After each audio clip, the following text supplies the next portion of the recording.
Alors vous voyez, pour vous parler de l'équinoxe et du solstice, j'ai mis ma belle étoile et ma belle fleur étoile ici, voilà. Donc, et je vais vous parler donc de l'équinoxe et du solstice parce qu'en fait, il y a un truc que j'ai jamais compris. Alors voilà ce qu'on dit normalement. Je vais vous faire un dessin comme ça. J'ai pas de tableau, donc je fais comme ça avec mes mains. Je recule un petit peu pour voir si c'est possible. Voilà, vous me verrez mieux. Alors donc là, ça c'est le soleil. Et il y a la Terre qui tourne comme ça autour du soleil. Seulement un axe toujours penché comme ça, hein, d'après les schémas, donc elle tourne comme ça. Voilà. Seulement si elle tourne comme ça, il y a un problème, c'est que la Terre, que le jour n'est jamais, peut-être là, on ne sait pas trop, il n'est jamais égal à... Le jour il n'est jamais égal à la nuit si elle tourne comme ça. Parce qu'elle est toujours penchée par rapport au soleil. Donc il y a quelque chose qui cloche. Donc j'ai pensé à autre chose, moi.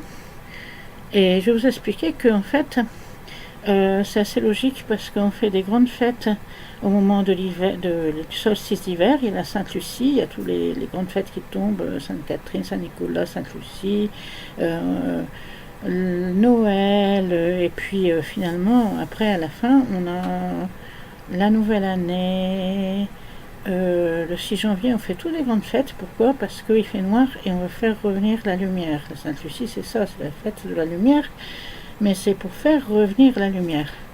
Mais pourquoi en fait, pour faire revenir la lumière? C'est parce qu'on a peur que la lumière ne revienne pas. Et inversement, on fête la Saint-Jean, donc les feux de la Saint-Jean, en haut des collines, pour fêter la lumière qui est le soleil, et c'est le jour le plus long de l'année. Mais également parce que ce jour-là, il y a aussi un danger, c'est que la Terre ne fasse pas ce qu'il faut pour que le jour redevienne, pour que le jour raccourcisse, enfin dans l'hémisphère nord je veux dire, hein, et qu'il rallonge dans l'hémisphère sud.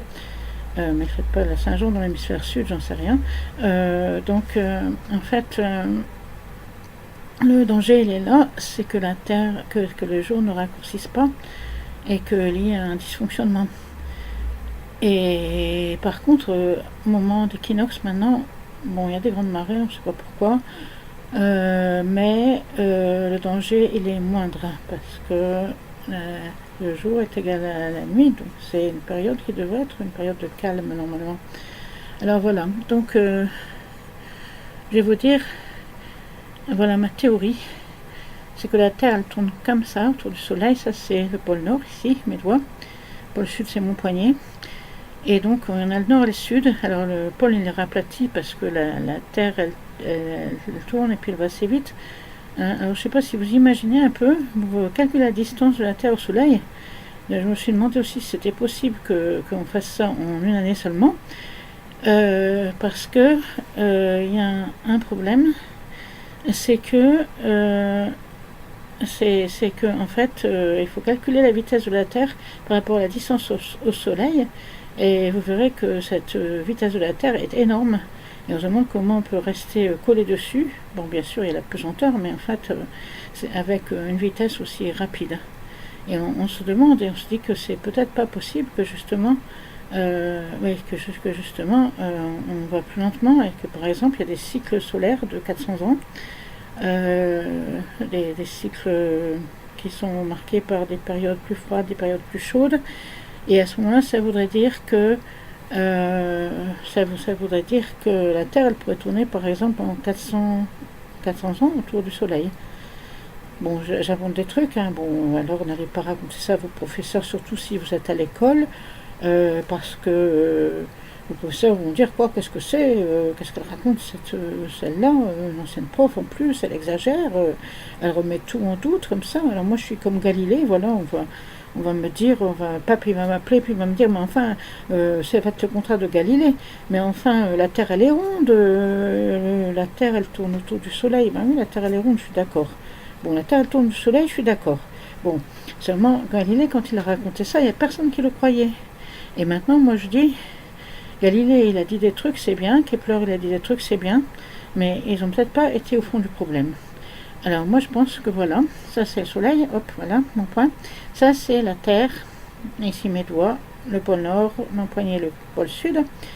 Quand c'est l'équinoxe comme maintenant, la Terre elle est comme ça, elle est comme ça, toute droite, donc est perpendiculaire au Soleil, de façon à ce que le jour soit égal à la nuit. Vous voyez, justement, ça tombe bien, il y a la lumière de la lampe qui éclaire juste ma main, comme il faut, voilà. Vous voyez, le jour ici, là, et la nuit derrière. Bon. Alors, par contre, quand c'est l'été, la Terre, elle se penche comme ça, voilà. Et donc, voilà ce qui se passe. À l'équinoxe, on est comme ça. Puis on va un petit peu comme ça, tout en avançant autour du soleil. Et à un moment, on est comme ça, voilà. Et là, le pôle nord, il est plus près du soleil, et le pôle sud, il est plus loin. Donc là, c'est l'été dans le nord et l'hiver dans l'hémisphère sud. Et après, il continue, ça fait ça, c'est l'automne, c'est égal. Et puis après, ça revient là, ça, le pôle nord, il est éloigné du soleil, et le pôle sud est plus près, c'est l'hiver. Alors, imaginez ce balancement, alors ça voudrait dire que au moment du solstice, la Terre, elle rebalance dans l'autre sens, et que là, c'est très difficile, et que c'est là que ça risque de mal se passer. C'est pour ça que les gens font des fêtes, pour essayer de faire venir, soit faire revenir le soleil, donc en hiver, soit faire en sorte que les saisons se passent bien, donc que l'hiver, que l'automne commence, que l'été s'incline et aille vers l'automne, etc. Voilà. Donc là, vous avez compris quelque chose, que c'est ma théorie. Maintenant, je ne sais pas si elle est valable ou pas, j'en sais rien. Mais moi, il y a quelque chose qui cloche dans la théorie. Est-ce que je n'ai jamais compris? Bon, alors, il y a des éclipses de soleil et des éclipses de lune. Alors, l'éclipse de soleil, c'est tout à fait compréhensible, ça, je suis d'accord. Il y a la lune, qui est notre satellite, qui passe, ça, c'est le soleil. Nous, la Terre, on est là. Et il y a la lune qui passe là, devant le soleil, donc ça obstrue la lumière du soleil, on ne la voit plus. Donc ça, c'est une éclipse de lune, c'est bien. Bon, maintenant, une éclipse de soleil, je veux dire. Il y a l'éclipse de lune. Alors, l'éclipse de lune, ça, j'en ai vu 3, l'éclipse de lune, depuis que j'habite ici. J'en ai vu une il y a plus de 20 ans, presque 30 ans, puisque ça fait 28 ans que j'habite ici. Donc, c'était là, derrière, dans le jardin. Il y avait un grand arbre à l'époque qui est tombé dans la tempête de l'année suivante, vers la pâture, parce que les arbres ils tombent toujours dans ce sens-là, parce que le vent il vient de là. Et donc, quand il y a eu cette éclipse, il y avait la lune comme ça qu'on voyait au travers de l'arbre. C'était en hiver parce qu'il n'y avait pas de feuillage. Et en automne, enfin au début du printemps comme maintenant, il n'y avait pas encore de feuillage, ou de gros feuillage, il y avait des bourgeons peut-être, je ne sais pas, mais ça devait être en hiver. Et donc la lune, on a vu une ombre passer comme ça, mais elle était très grosse, elle était près de l'horizon. Donc on a vu une ombre passer dessus et s'agrandir et puis repartir dans l'autre sens. Mais ce n'était pas du tout comme les autres éclipses. Les 3 éclipses de lune, elles étaient toutes les 3 différentes. Il y en a une autre qui s'est passée par là, donc par là. C'était en plein hiver, ça je sais, ça devait être en février. Et j'avais froid, il y a à peu près 15-10 ans, je ne saurais pas dire. Il gelait. Il faisait un froid de canard, mais j'ai regardé comme cette éclipse en bien 2 heures. Attendez, c'était il y a moins de 10 ans, parce que en fait, je faisais déjà des photos à l'époque pour un blog. Donc les blogs, c'est il y a à peu près 10 ans. Donc c'était à peu près il y a 10-12 ans, quoi. Et donc, moi j'ai pas mis mes photos sur le blog parce qu'on voyait pas grand chose en fait. La lune était devenue comme un gros caillou rouge. Alors on a vu peu à peu, donc la lumière qui diminuait, puis gros caillou. On voyait les montagnes de la lune et tout, ça faisait vraiment comme un caillou. Et l'autre éclipse, c'était il y a 1 an ou 2 ans, je sais plus, c'était là en face, juste là, dans la rue en face. Et là la lune elle était moyenne, disons, elle était à peu près à cette hauteur comme ça. Et elle était juste en face, ça vu bien. Là j'ai fait des photos d'ailleurs. Et donc la lune, elle était, on a vu la lumière diminuer comme ça, elle était partielle l'éclipse. Donc on voyait la lumière comme ça, qui diminuait petit à petit, le croissant qui diminuait, etc. Et c'était pas du tout la même chose, parce que là, quand il y a eu cette éclipse rouge, il n'y avait plus du tout de lumière sur la Lune, alors que là, il y avait toujours un coin qui brillait. Voilà. Et de l'autre côté, par là, il y avait Vénus, une grosse étoile, le même jour. Et donc, oui, je voulais vous dire, l'éclipse de Lune, par contre, je n'arrive pas à comprendre. Parce qu'en fait, l'éclipse de Lune, c'est le Soleil qui n'éclaire plus la Lune. Donc la Terre, elle obstrue la lumière de la Lune. Seulement, bon, là, c'est compréhensible. Mais ce que j'arrive pas à comprendre, c'est que quand la Lune brille en pleine nuit, le Soleil est aussi derrière la Terre. Par exemple, à minuit. Bon, à minuit, à minuit, le Soleil il est derrière nous, il est de l'autre côté de la Terre, en principe. Hein. Bon, comme on est en heure d'hiver, il faut mettre plus 1, en heure d'été, il faut mettre plus 2. Donc à 1h du matin, le Soleil, théoriquement, est juste de l'autre côté de la Terre. Et à 2h du matin, avec l'heure d'été, le Soleil, il est juste derrière la Terre. Et donc, vers 1h, 2h du matin, normalement, on ne devrait plus voir la Lune, puisque la Lune, si elle brille, par exemple, là, presque au zénith, on ne devrait plus la voir. Alors, si elle est presque au zénith, on ne devrait voir qu'un petit quartier, parce que la Terre, à ce moment-là, elle obstrue la lumière de la Lune. Alors, moi, je n'arrive pas à comprendre ça, mais vraiment, ça, je comprends pas. Je comprends pas comment la Lune, elle peut briller, avoir des quartiers, etc., alors que les lunaisons, c'est quelque chose que j'ai jamais compris.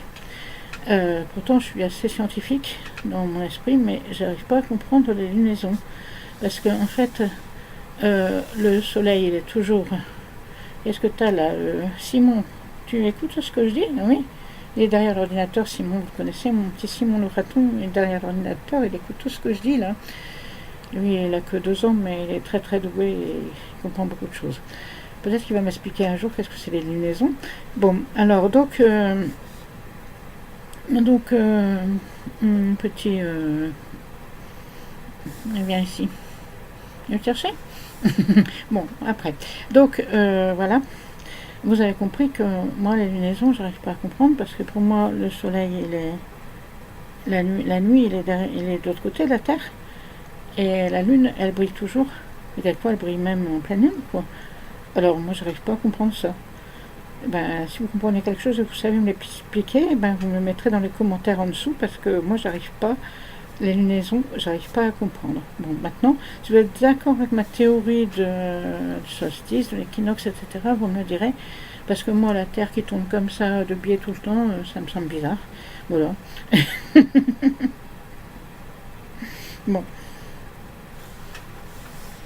Ouais. J'essaie de rendre l'image esthétique pendant que je cherchais Simon. Je ne vais pas montrer trop.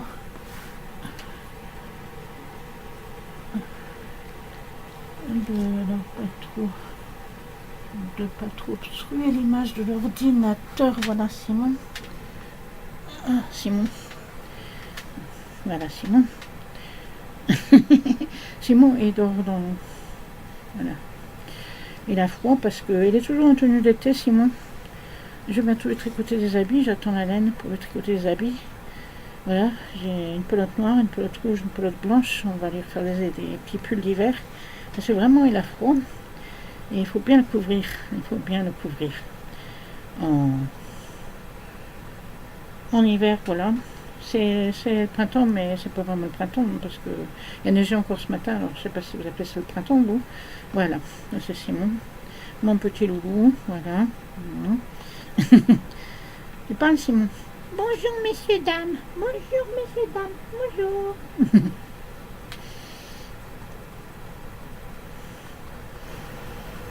Bon, alors voilà, j'ai remis Simon en place maintenant. Alors, si vous êtes d'accord avec ma théorie équinoxe, solstice, etc., vous me le direz. Maintenant, qu'est-ce qui provoque les marées d'équinoxe? J'en sais rien. Alors maintenant, si vous pouvez m'expliquer les lunaisons et pourquoi la Lune, elle brille quand elle est de l'autre côté de la Terre par rapport au Soleil, vous m'expliquerez aussi.